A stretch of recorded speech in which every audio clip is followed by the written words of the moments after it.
Dr. Ezekiel Mutua is the CEO of Music Copyright Society at Kenya. I'll give you a little bit about his profile. He's the Chief Executive Officer of the Music Copyright Society of Kenya. He's a distinguished media professional with a profound commitment to leadership, communication, and the advancement of Kenya's creative industries. In the course of his career, Dr. Mutua has risen through the ranks from a trainee reporter in 1994 to a sub-editor in 1998 at the Nation Media Group to become the Secretary General of the Kenya Union of Journalists in 2001. He also served as the Director of Information and Public Communications in 2007, and later as the Information Secretary prior to becoming the CEO of the Kenya Film Classification Board in 2015. Dr. Mutua's contributions have been recognized both locally and internationally. He was featured among the 100 most reputable Africans, alongside notable figures such as the late UN Secretary General Kofi Annan and Tanzanian media mogul Reginald Mengi. His unwavering commitment to upholding moral standards in media and entertainment has earned him the moniker Moral Policeman. Wow. Today we have the privilege of hearing from Dr. Mutua as he shares his insights drawn from his extensive experience in media regulation and the protection of intellectual property rights. Ladies and gentlemen, Dr. Ezekiel Mutua.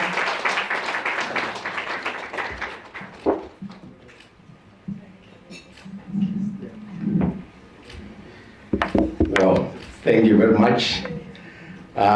I don't know, like my sister said, I don't know that to say good morning. Good evening, everyone. Good evening. I will not take long. I think it's only fair that we wind up. In fact, I was telling my brother Peter that I just launched the book because there's a book that is going to launch. But after listening to Julius and the other speakers that have done such a fantastic job, I think mine would just be to emphasize the importance of the social sustainability. I think as a country, we've done very well in building the fiscal infrastructure. And we are good. We are the ICT hub. We are doing very well. Not just Kenya, but Africa, but let me talk about Kenya. I think the software of the nation is in tatters. And the challenge becomes then, how do we pick those great ideas that Julius has? And Julius, you've been my mentor for many years. When I was a very young journalist, I traveled with you to Atlanta, Georgia, and you gave a speech, and I was a young boy and just been employed as a journalist at the Nation.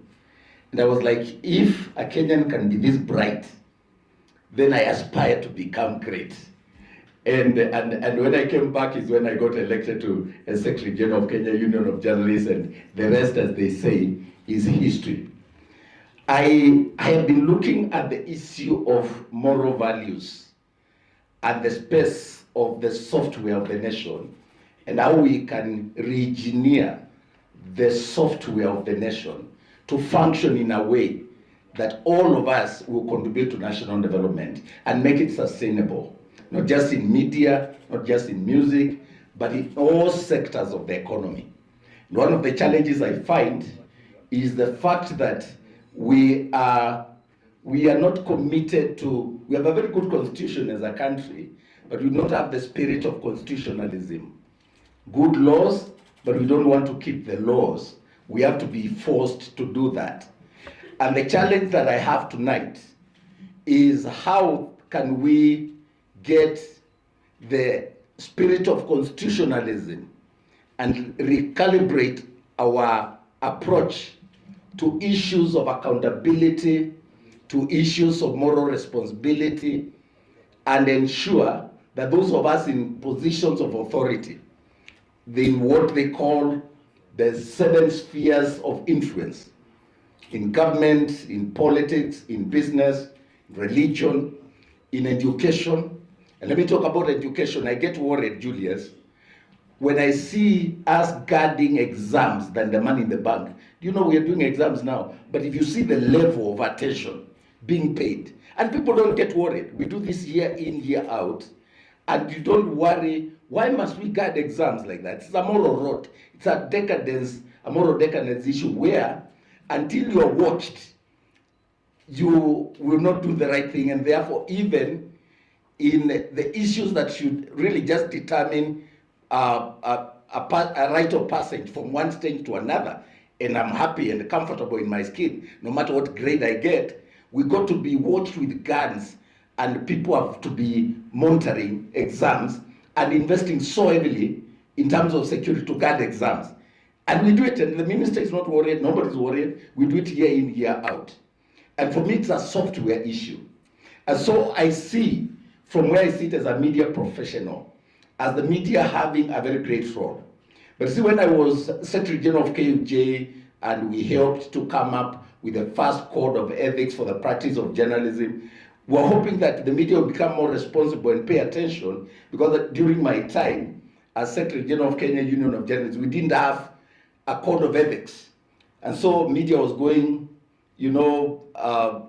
wild and destroying careers and reputations and journalism. And we helped come up with the Media Council of Kenya. I served there for 7 years, and they have done a very good job. But now with the social media, with the digital platforms that we have, I think the greatest challenge that we need to think about, and this, I'm inviting academicians, I'm inviting the clergy, everybody, and we can do something, because we are parents, we come from families, we come from homes where we can start inculcating these moral values in our children and begin to think differently, so that the definition of what success is not just the grades in a piece of paper.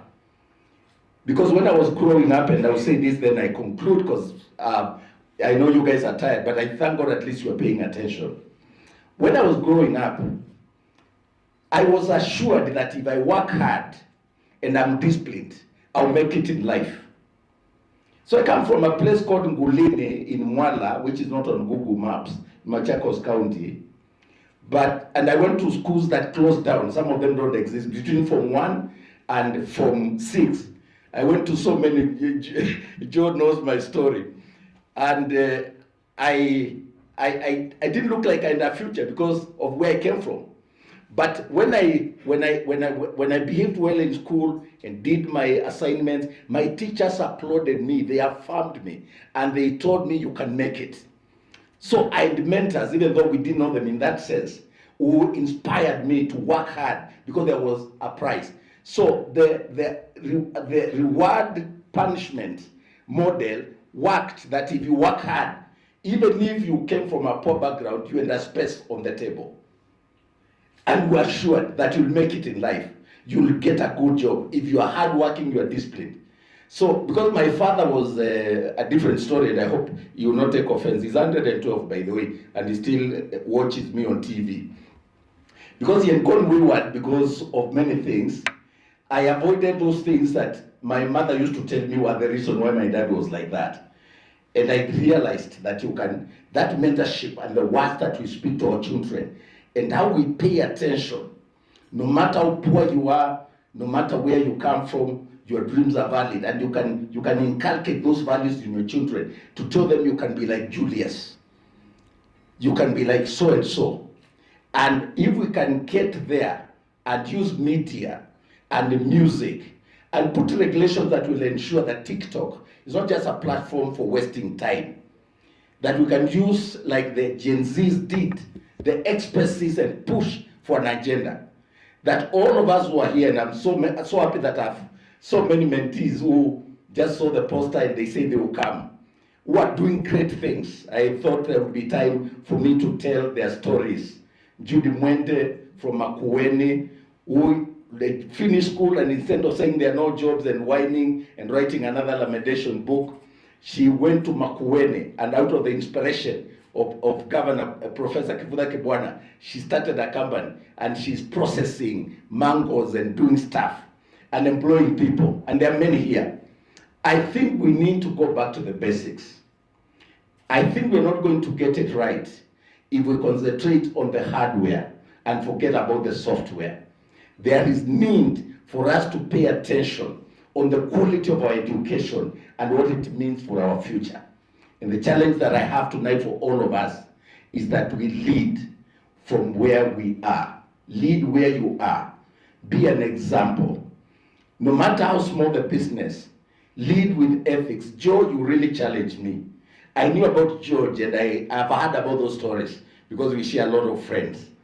But the fact that you can be scammed and you go engage a bank and take a loan to refund clients or your customers to keep your name, I think for me it's a great thing.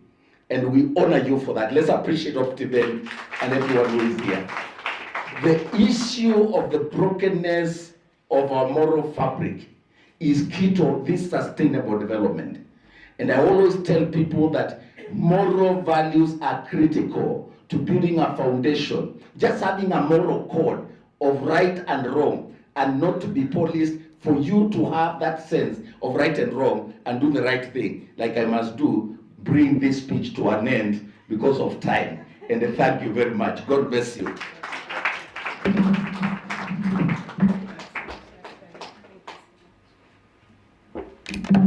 Thank you so much, Dr. I think you're almost summing up today's program by just telling us we need to lead from where we are. Start from where you are. Be an example. Thank you so much, Dr. So we just have one speaker to go and one panel presentation, and we'll be good to go, and we'll serve you dinner. So please, just a little bit patience.